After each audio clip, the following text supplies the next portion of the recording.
यार अब तो सीए करेंगे, चलो अपन है ना सीए का रजिस्ट्रेशन करवा लेते हैं। तो फर्स्ट ऑफ ऑल अपन क्या करते हैं कि सीए फाउंडेशन का अपन रजिस्ट्रेशन करवा के आते हैं। उसके बाद सोचते हैं कि क्या है भाई, 12th में 80% है मेरा, 95% है, 99% है। सीए फाउंडेशन तो क्या है, ऐसे ही निकाल देंगे अपन।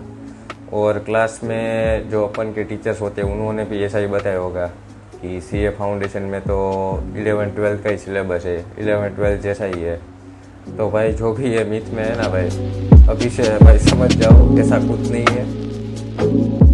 Hello everyone, my name is Umesh Kutana, I am from Surat Gujarat. I am a CA aspirant. मेरी जो बात होगी ना भाई, ये आपको कहीं पे नहीं मिलेगी।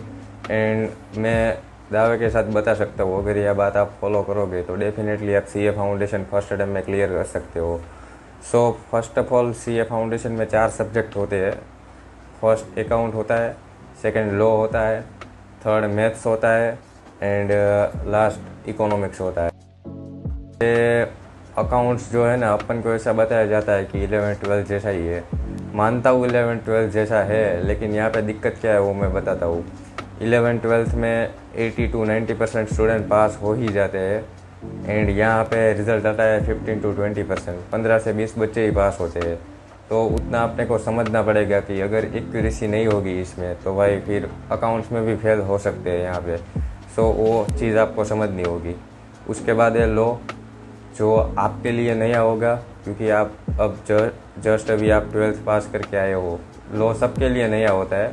बाकी मैथ्स अपन ने पढ़ा होता है, इतना कुछ होता नहीं है क्योंकि उसमें ना एमसीक्यू बेस्ड पेपर है पूरा। वैसा नहीं है कि अपन जब स्कूल में पढ़ते थे तो उसमें पूरा का पूरा स्टेप बाय स्टेप सब कुछ लिखना पड़ता होता है। तो यहाँ पे ये सब कुछ नहीं है, यहाँ पे पूरा का पूरा एमसीक्यू बेस्ड है। एंड लास्ट इकोनॉमिक्स भी अपन ने 11-12 में पढ़ा हुआ है, इतना कुछ डिफ़िकल्ट नहीं है सच, क्योंकि उसमें याद कुछ रखना नहीं है। अगर आपके कंसेप्ट क्लियर है तो फिर आप एमसीक्यू मार्क कर पाओगे एंड अल्टीमेटली आप इकोनॉमिक्स में भी अच्छा स्कोर कर सकते हो। सो डेफिनेटली मैं आपको ब्रीफली सब सब्जेक्ट के बारे में बताता हूँ। फर्स्ट ऑफ ऑल अकाउंट्स 11-12 जैसा है थोड़ा बहुत। एंड इसमें है ना, अगर आपको मार्क्स स्कोर करने हैं तो अच्छी से अच्छी कंसेप्ट क्लैरिटी होनी चाहिए। सो उसके लिए मैं बेसिकली आपको ना स्टेप बताता हूँ। अगर आप के सिटी में कोई अच्छी कोचिंग है तो आप डेफिनेटली कोचिंग ज्वाइन कर लो ऑफलाइन। अगर नहीं है तो मैंने ऑलरेडी ऑनलाइन, अगर आपको करना है तो मैंने ऑलरेडी टीचर्स पे वीडियो बनाया हुआ है, वो आपको डिस्क्रिप्शन लिंक में उसकी मैं डाल दूँगा। सो आप वो टीचर्स वाला वीडियो देख लेना। आपको सिंपल प्रोसेस फॉलो करनी है। अकाउंट्स में आपने मान लो कंसेप्ट सीखा किसी लेक्चर से या ऑफलाइन में कहीं पे जाके आपने सीखा हो। उसके बाद आपको घर पे आके क्या करना है, आपको जो आईसीए की स्टडी मटेरियल है ना, उसको बेसिकली है ना मंत्र बना के चलना है कि यही अपने को फॉलो करना है। अकाउंट्स में स्टडी मटेरियल के सम्स किए आपने, उसके बाद क्या करना है, सिंपली आप कहीं अगर ऑफलाइन जा रहे हो या ऑनलाइन जा रहे हो तो आपके टीचर है ना चैप्टर वाइज टेस्ट सीरीज लेंगे, तो वो डेफिनेटली उसको देनी ही है। जब आप चैप्टर वाइज टेस्ट सीरीज दोगे ना चैप्टर वाइज, उससे ना आपका कॉन्फिडेंस बढ़ेगा और आप फुल सिलेबस टेस्ट के लिए आप रेडी हो जाओगे। तो वो आपकी प्रिपरेशन है फुल सिलेबस टेस्ट के लिए चैप्टर वाइज सीरीज़, तो वो देना ही है सबको।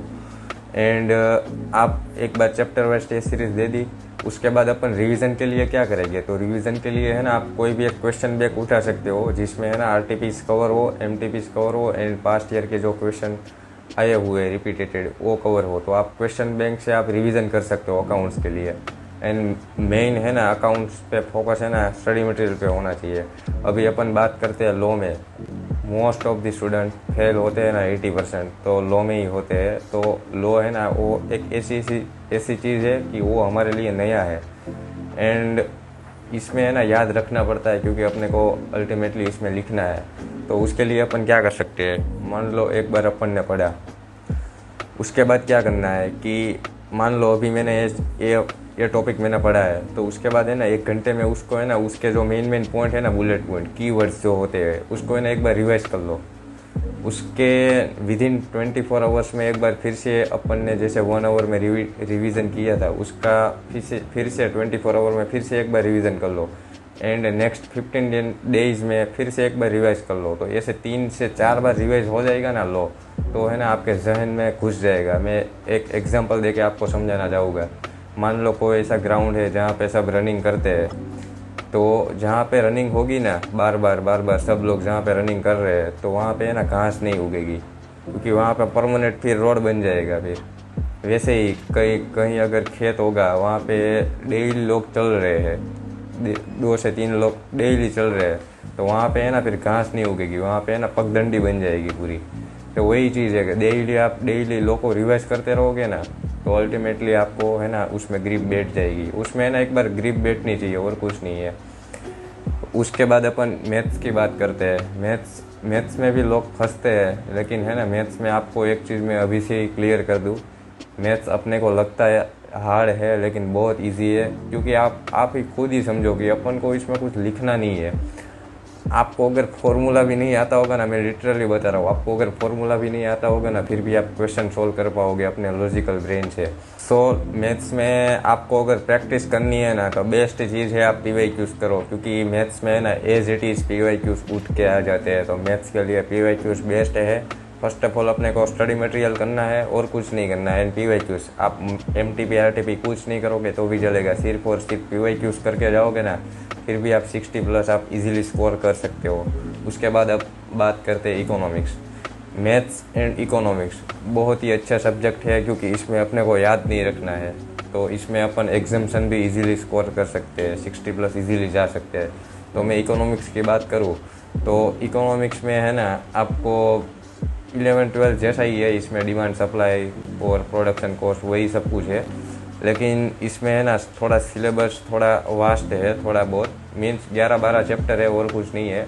आप शांति से कहीं पे बैठ के उसकी नोट्स वगैरह बना के उसको अच्छे से पढ़ लोगे ना एक बार, उसको जैसे ही लॉ को आप रिवाइज करते हो, वैसे ही बार बार उसको रिवाइज करते रहोगे ना, आप उसके वीडियोस भी देखते रहोगे या उसके ना बार बार रिवाइज करते रहोगे ना, तो इकोनॉमिक्स इजीली आपके दिमाग में बैठ जाएगा। इतना डिफिकल्ट भी नहीं है कि इसमें कुछ सम्स भी नहीं आता, कुछ नहीं आता, सिर्फ आपको 2 से 3 वर्ड आप पकड़ लोगे ना, कीवर्ड्स, तो इकोनॉमिक्स में अच्छे से ग्रिप बैठ जाएगी। आप इजीली इकोनॉमिक्स में तो 70+ आप इजीली जा सकते हो।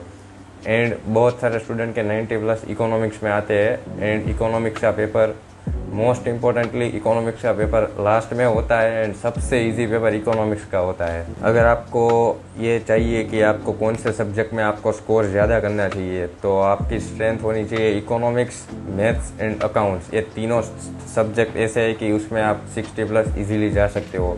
अगर मान लो आपकी लॉ में ग्रिप नहीं है, सबकी नहीं होती है, इसको एक्सेप्ट कर लेना।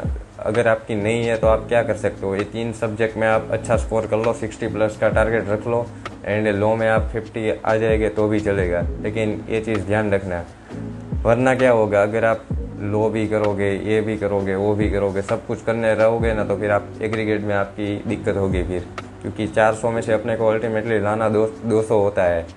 और अपन ऐसा सोचते हैं कि सब सब्जेक्ट में 40 अपन लेके आएंगे, तो 40 × 4 करोगे ना तो 160 होगा, तो फिर 200 अपने को लाना होता है, तो 160 आएगा, तो फिर एग्रीगेट में दिक्कत आएगी, तो फिर फेल ही है। और यहाँ पे ऐसा तो नहीं है कि जिस सब्जेक्ट में 60+ आ गया वो पेपर दोबारा नहीं देना पड़ेगा, सब एक में फेल तो सब पूरे का पूरा फाउंडेशन फेल। तो ये चीज़ अपने को ध्यान में रखनी है कि जो 3 सब्जेक्ट मैंने बताए, अकाउंट्स, मैथ्स एंड इकोनॉमिक्स, इसमें अपने को अच्छा स्कोर करना है।